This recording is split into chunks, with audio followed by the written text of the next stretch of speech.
Today we've got a crazy story of revenge against a stepsister. We'll get to that in a bit, but first, I got my roommate evicted and took her pet. I met the worst nightmare of my life after college. This nightmare was in human form, and we lived together. I got a job in a new city after college, and I hurriedly moved away from my hometown where I'd lived nearly all my life. The only time I lived away from my hometown was in college. Even in college, my hometown wasn't so far away. My mom and stepdad visited me every so often in college. I was never really far from home until I applied for a media job in the city and got it. I didn't expect to have gotten that job. Yes, I graduated college with excellent grades, but I didn't have the needed exposure. I had never worked in the media, even though I had a passion for it and always did. My mom, stepdad, and half-siblings were excited that I got the job, even though they hated that I would be so far away. I was going to miss them too, but I badly wanted the job and was glad to be leaving. For one, I'd never lived or worked in a big city, and I looked forward to it.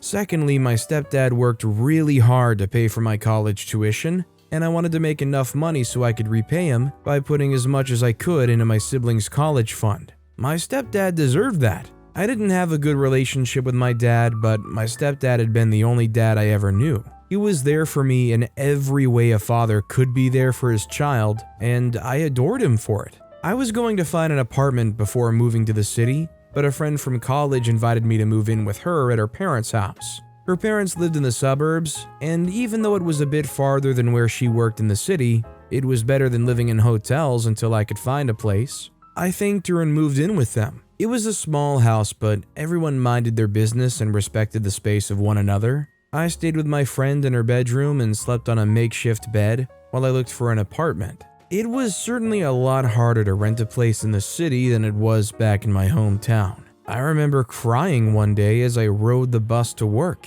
and while my friend and her family tried their best to make me comfortable, I still wasn't comfortable in their home. My friend's room was too tiny to house the two of us, and I was sure she wanted her space and privacy too. It was hard enough getting a vacant place to rent, but sometimes I would get a vacant spot and the landlord would reject my application. It was getting very frustrating. My friend advised me to consider getting a place where someone already lived so we could be roommates, but I refused. I had heard different stories about terrible roommates and I didn't want that.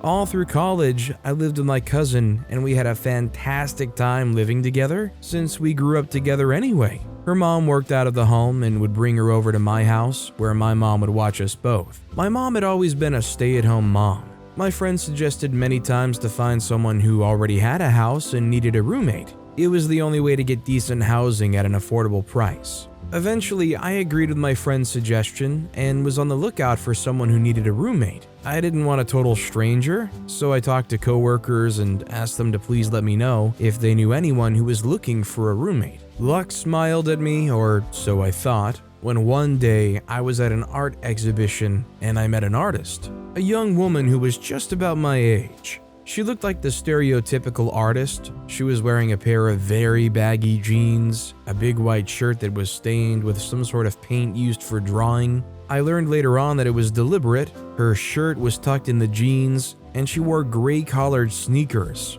Her hair was ruffled, but she didn't look unkempt at all. I love art, so I found an artistic reason for her scattered hair and paint-stained shirt. I smiled at her and asked if the painting before her was her work. No, it belongs to my mentor. I nodded, and my disappointment may have shown because she quickly mentioned her mentor's name, a famous artist, one I'd admired since I was in college. "Oh my goodness," I exclaimed. "I love her. You're so lucky to be her mentee." She smiled faintly. "Are you also an artist or a student?" I shook my head and wore a fake sad face. "Unfortunately, I'm not. That's the one talent I wish I had, but I don't." She said, "So you're an art lover then?" I said, "Yes, I love art." She smiled and told me about how her mentor agreed to take her in and teach her. She majored in economics in college, but that was only because it was what her parents wanted her to study. After graduation, she abandoned economics and chose to focus on making art. We spoke briefly about how parents can be very controlling and try to mold their kids into what they want them to be, rather than explore what their children want to be. She told me about how her dad cut her off financially when she turned down a job he managed to get her into in a financial institution and chose instead to pursue art.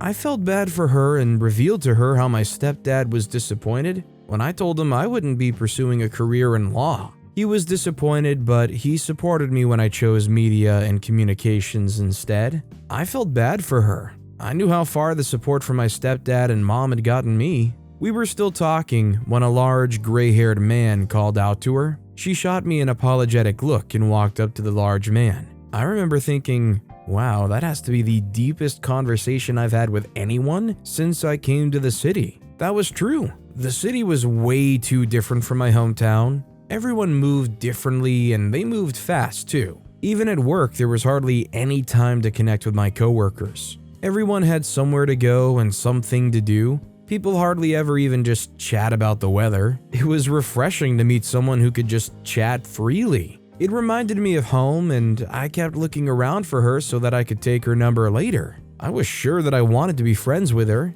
I saw an interesting sculpture and went over to see it. It was a huge bird sculpture with nails. It was magnificent. I looked at it for so long that I forgot to keep an eye on her. When I went back to the last place I'd seen her, she wasn't there. I looked around for her and still didn't see her. I returned home that day feeling a bit sad about it.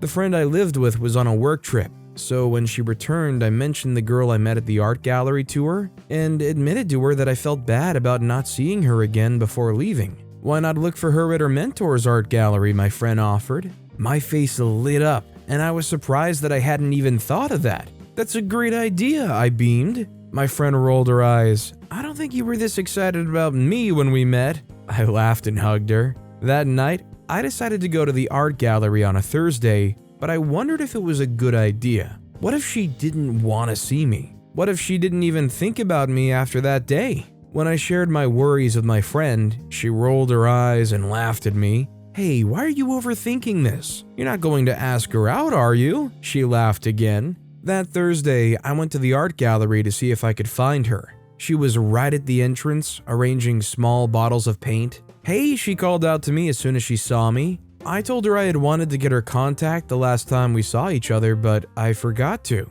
She invited me inside to see her works, and we talked about them for a bit. I noticed that she wasn't in a very good mood and asked her what had happened. My roommate bailed on me, she said. I know she did that deliberately to hurt me. She knows I need a roommate. I can't afford to cover the rent alone. I didn't think too much about it. I just smiled and told her I was looking for a roommate too. We were so happy, and I think she did a little dance. I asked when I could come over to see the house, and she said it wasn't a good time. Her things are still in some places, but this weekend is fine. Now, I suspected the reason she didn't want me to come over was that she didn't want me to see what a dirty person she was. That weekend, I went to the apartment and met some guys wearing shirts from a cleaning agency cleaning. I thought I'd have professionals clean the house since she left, she told me. Less than a week later, I moved to our apartment and I was ready to have lots of fun living with my roommate. I soon saw why my roommate's ex-roommate ran out on her. She was the dirtiest person ever. She left her things all over the living room and even the kitchen. It was just ridiculous. I was used to messy people. My stepdad wasn't the cleanest person. My mom cleaned after him all the time. I had 3 younger siblings who would leave the house looking like an earthquake happened, and my mom made me clean after them all the time. However, my roommate's untidiness was shocking, even for me who was used to people being untidy. She could leave her heels in the kitchen and her purse on the kitchen sink. She never cleaned out the dining area after cooking. It was simply horrible. She also never wanted to talk about how untidy she was. I'm just not an organized person, she would say. With more conversations with her, I soon found out that she was a spoiled brat. Her parents never made her do anything, and she was used to being taken care of. To top it all off, she had a dog who she never took care of. I felt sorry for the dog all the time. She always looked unkempt, dirty, and unfed. One day when she went to work, I took her dog and gave her a proper bath. I also fed her and ensured she felt good. My roommate was mad when she returned. She had a full-blown meltdown. I know what you're trying to do, she screamed. You want her to like you more than she likes me. I ignored her because I didn't even know what response would be appropriate. If she cared so much about the dog, why not take care of her and ensure that she ate well? I soon noticed that my roommate was a complete psycho. Her boyfriend came over one day and she was not in the house. She'd informed me that she was going to a store in the area to buy some home supplies. I told her boyfriend this and he said he would wait. While he waited, I sat on the couch reading a novel. My roommate came in later and she went into her room with her boyfriend. Minutes later, her boyfriend ran out screaming. She was holding a small pocket knife and crying. "I know you like her," she kept saying. When I saw the knife, I was alarmed and jumped up. Apparently, my roommate had accused her boyfriend of liking me. Naturally, after what happened, he broke up with her. She came to my room that evening, knocking loudly on my door, calling me names like whore, witch, and seductress. The last straw was when one night she came in wearing my dress. I asked her why she was wearing my dress, and she replied that she just borrowed it. "It looks more flattering on me if we're going to be honest," she said. I was pissed. I knew I had to leave that apartment. I went back to telling people at work that I needed an apartment. A senior colleague mentioned to me that she and her husband were looking to rent out their guest room and invited me to come and see it. I went over to their house when I could, and I loved the place. I loved it even more because I wasn't going to share it with anyone. While I was still at theirs, an idea came to my mind. I asked my colleague and her husband if they didn't mind me bringing a pet. "What pet?" her husband asked. "A dog." They said, "Oh, that's fine, we love dogs." I excitedly planned my exit from the apartment and patiently waited for my rent would elapse. While waiting, my roommate gave me heck. She was just annoying, and for no reason. The fact that I did nothing but ignore her tantrums emboldened her even more. She had no boundaries whatsoever. She wore my clothes, used my makeup, and even stole from me. Before the weekend I was to leave, I wrote an email to the lawyer telling him about my roommate and her dirty habit. I promised him that if he let her live in the apartment for 2 more months, she would ruin the house with her penchant for destruction and her terrible lack of maintenance. The landlord emailed me back assuring me that he would send an eviction as soon as possible. I arranged to have my things picked up on a workday. On my way out, I reached out to the dog, she came to me, and I took her along with me. Ever since I took her, she's looked a lot happier, chubbier, and cleaner. My roommate tried to get me arrested, but I threatened to report her for animal abuse too. Anyone who saw how lean the dog was would agree with my decision to take her with me. She was only keeping the dog to fulfill her need for love. I had almost forgotten that I sent an email to her landlord when he sent me an email to thank me for writing to him and informing me that they had just sent her a letter of eviction. That was how I got back at my psycho roommate. Yeah, it's really no wonder why that original roommate moved out of there, and honestly, for the dog's sake and as a dog lover, thank you to OP for taking care of that dog. Whether OP took them in and took care of them properly, or reported them and got that dog taken to some kind of shelter, would have been better than dealing with that situation it was in. That said, our next story is, I took revenge on my abusive stepsister. I come from a family of 4. There's my stepdad, my mom, and my stepsister. We both attended the same school. Although my stepsister was 2 classes ahead of me, people referred to us as twins. Truth be told, we weren't as close as people thought us to be, or rather, we weren't even close at all. We were living just fine. At least we didn't lack the necessities. My mom worked as an assistant manager of a store that sold baby stuff, and my stepdad worked as an accountant. I was 16 and my stepsister just clocked 19 a few days ago. We rarely got along with ourselves. My stepmom was already fed up with our squabbling and bickering. We fought over the littlest things, never shared our belongings, and never stayed long in a particular place without causing a heck of a ruckus wherever we went. All this while, everyone thought I was the unruly one. However, what they weren't aware of was that my stepsister was abusive and manipulative. She would do bad things and blame it on me. She would feed our parents lies about me, and I would be filled with anger because no one believed me. I was the little sister who refused to be good. Well, just when everyone thought our fights couldn't be any more worse, we gave them a shock. Our fuss started when we all moved to a new home. My mom thought it wise that we attended the same school. The reason is that she wanted my stepsister around me in case I was being bullied. She also thought that this would improve our bonding and sisterly love if we walked back home together. But no, that isn't what my stepsister thought. She never hesitated to display her hate and fury towards me. It was as if she saw me as a threat. Threat to what? That? I don't know. Even while in school, she made me feel less of myself. With these, I was slowly losing my self-esteem. I became more withdrawn and only talked when spoken to. Our parents just thought it was part of growth and that I'd loosen up as time went by. Most times I'd be so hurt and amidst tears, I'd question myself if I was adopted because it felt that way. Everyone dreamt of having a sister with whom they can share everything with, but my stepsister turned out to be a jerk, a heartless one at that. My stepsister was obviously beautiful and most times got petty favors in school, our neighborhood, and even at home. No day passed by without her getting compliments of how beautiful she was. In school, she had flocks of friends. I didn't even know who her closest friends were. Everyone wanted to be around her, even the boys. She got lots and lots of attention wherever she went. On the other hand, I was the plain Jane. While I wasn't ugly, my beauty was nowhere near my stepsister's. She was the beauty queen and everyone wanted to associate with her. However, while my stepsister had beauty, I had the brains. I was so brilliant to the extent that I was frequently chosen to represent my school. Mathematics quizzes, spelling bees, spoken words, etc. were competitions I featured in. My sister wasn't a dum-dum either. She never got below a C in her grades, but to be candid, I was way more intelligent than she was. I was the Einstein of the family, and she was the beauty queen. It was a fact that could not be overlooked. Sometimes mom would ask me to help her with calculations from the sales day book.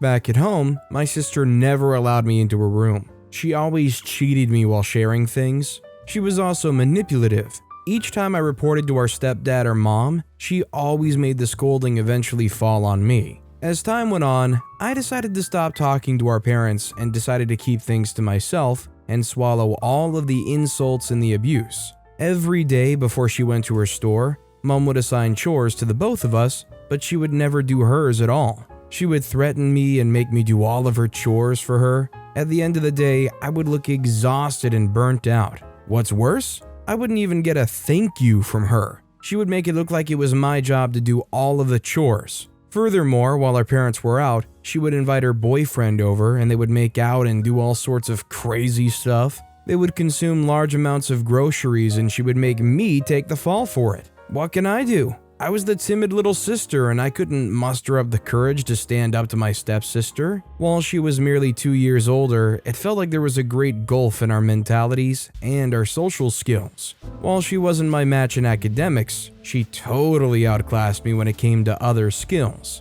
I felt like a baby that was just learning how to walk in front of her. Numerous experiences had happened that proved that point. One such experience that had occurred on a particular evening, Mom was preparing to go shopping for groceries, so she called out to one of us to follow her. I scampered out of my room to follow my mom, and in seconds my sister came out too. Mom just stood looking at the both of us, then she finally spoke. She told me to get dressed as my denim was already faded. This angered my stepsister, and so she thought of a way to make me stay while she went in my stead. She told Mom that I told her earlier I wasn't feeling too well and I needed rest. With this, Mom didn't even wait to ask me. She told me to drink my water and take a nap till she came back, and that was how I stayed back. I was furious, but I allowed my fury to simmer, planning how I was going to pay her back.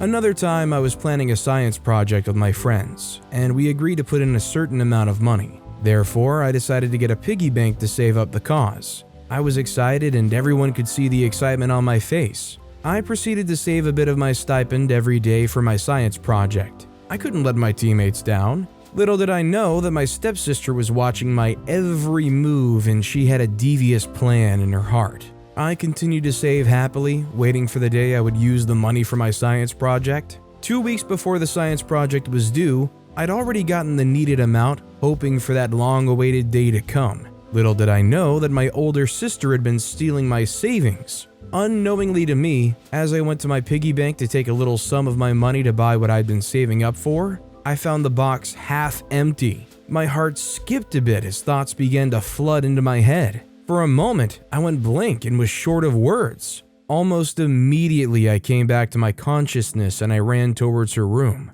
With impatience and fury, I banged on her door. She came out looking puzzled, wondering what was going on. She stood there in front of me waiting for an explanation. I felt a rush of adrenaline, and wanting to plunge at her, I withheld myself. And so I asked if she touched my savings. She burst into laughter. All over again, I began to fume. I waited for her to finish, and then she responded by saying she did with such brazenness I wondered where she got it from. She said she needed it without giving any tangible reasons as to why she took it behind my back. I was so hurt that I kept asking her why, but she slammed the door on me. I went back to my room and broke down in tears. I couldn't take it anymore. When my stepdad and mom came home from work, I told them about what happened and they called for her to come. When she did come, she had a wicked smirk at the corner of her lips. It was obvious she knew the reason she was called, and when they questioned her about it, she lied to them saying we just borrowed it. She would definitely return it. Deep within me, I knew she would not. So I tried speaking up, but my mom wouldn't let me. All they could say was she was my older sister and I shouldn't be selfish, and it was fine for her to borrow a bit of my money since we were sisters. Thankfully, I was able to meet up the deadline for the science project. It was pretty obvious my parents were not seeing things from my perspective, and I was so pained. They never believed me. They saw our fights to be some sort of sister's daily misunderstanding. Each time I tried bringing up excuses for her in my head, but it just wasn't fitting in. And so I continued to fall victim to my sister's manipulative acts. In school, she pretended to be caring. Everyone thought she loved me. She faked looking out for me. People saw us as the best of siblings, but we were far from being that. It was just as if she derived pleasure from being mean, heartless, manipulative, and wicked. An incident happened at school. There was a competition I needed to go to represent my school. Unfortunately, I wasn't present on that day. I followed mom to her workplace to assist her. A letter was sent home to me to be delivered by my sister. My older sister came home and didn't say a word about it. I noticed she was so nice, nicer than usual. I thought she had turned a new leaf, so I didn't take it to heart. The next day was a Saturday. We all stayed at home. Saturdays and Sundays were the only days we stayed at home. We usually had dinner together. We used Saturdays for cleaning up the house, both outside and inside, and doing the laundry. Sometimes mom went to church. My sister still didn't say anything about the letter to me. Then during dinner, she spoke about it. She said our school had given my parents a choice of picking which of us would be going for the competition. She manipulated my parents into thinking that she was suitable for representing our school, and so my parents bought into her idea. She also told them that she should be allowed since I had always been the one going. My parents didn't hesitate, and they willingly agreed. They signed the letter, attaching her name to it. On getting to school, she went to the office of the school's management and lied to them, saying our parents said she should be the one to go. Of course, they couldn't question my parents' decisions, so they agreed. And that was how I lost my opportunity to my wicked sister. Fortunately for everyone, she did not disappoint when she went there. However, she made sure that no one suspected her of her unscrupulous activities, but yet she never stopped. She always had a way of twisting every situation in her favor. While everything was going on, I was scared of exposing her and ruining my mom's marriage. Therefore, I swallowed every abuse and insult. I loved my mom and I wanted her to be happy. My mom had not been happy ever since my dad died, and I didn't want to ruin the happiness she had found, even though my stepsister was making life difficult for me. Another incident occurred between my sister and I. I was at the kitchen counter taking a sip of the tea I made lazily. Dad and mom were having chit-chat about irrelevant things in the living room. My older sister was in the laundry room on the phone, I guess. Then a call came in for Dad. Mom stood up to attend to other things. I went to my room to relax when I heard Mom call on my older sister, who was still on her phone. Usually she's always the one being sent errands, but that particular day she wore a frown. I heard a knock on the door and I rushed to check who it was. It was my neighbor's daughter. We were both of the same age and attended the same school. She was in the same grade as well and often came over to see me, and I loved her company. She was very playful. Mom liked her because she was respectful. My sister didn't like her because she was my friend. She came to remind me of a party we were supposed to hang out at together that evening. Mom never allowed me to go to parties. My older sister didn't have any restrictions. I guess it's because she was older. Somehow, my sister got to know of it. How she knew, I don't know, and she also knew I intended to sneak out. So while we chatted about school, my sister came in asking me to run an errand Mom sent her. I declined, but she threatened to tell our parents my plans for that evening. My friend just watched silently. It was obvious she wanted me to do what my sister wanted so we could go to the party, and so I accepted. Mom told her to trim the flowers in the yard and water them. A deal is a deal, so I did just what my sister wanted in exchange for her not telling Mom about it. But my sister didn't keep to her word. When it was about time for me to sneak out, I overheard her tell Mom about it, and Mom called me. I had to quickly take off my clothes and go answer her. She sternly warned me not to leave home. I became gloomy for the rest of the day. I knew my friend would have been so upset after waiting in vain for me. Of course, why won't she be? But there was nothing I could do, and I couldn't disobey Mom. My stepdad rarely talked, but Mom did all the scolding and spanking. At this point, I felt I had had enough. I wanted revenge, and I was going to serve it hot. I decided to forget the consequences and expose everything she had been doing. I made a plan with my fellow science geeks, and they decided to help me. We made tiny little cameras with speakers and planted them all over the house. Her room, my room, the kitchen, the laundry room, and the sitting room. I was prepared for the ultimate showdown between us. As usual, she didn't disappoint, as she took the bait barely 3 days after we'd planted cameras. First, she had brought her boyfriend home and she threatened me to keep it quiet. Outwardly, I pretended to be timid, but I was laughing wickedly inside my heart. She had finally taken the bait. The next day after she brought her boyfriend, she'd also made me do her portion of the chores. I kept on doing them because I knew her retribution was very close and no one could save her from it. The cameras also showed when she entered my room to steal my money, which I had intentionally left on my bed. On Saturday, I told my parents I had something to show them while smiling wickedly. They wondered what it was. I smiled, brought my laptop, and pressed play. I had organized the video and everything was in order. They saw everything my stepsister had been doing to me, and they were shocked. My stepsister was scared because she wasn't expecting me to deal with her so badly. My parents scolded her, took away all of her privileges, and grounded her. My friends also uploaded the video to the school website, and everyone saw how devious and wicked she truly was. She lost all of her friends, even her boyfriend broke up with her. I finally had my revenge, and it was worth it.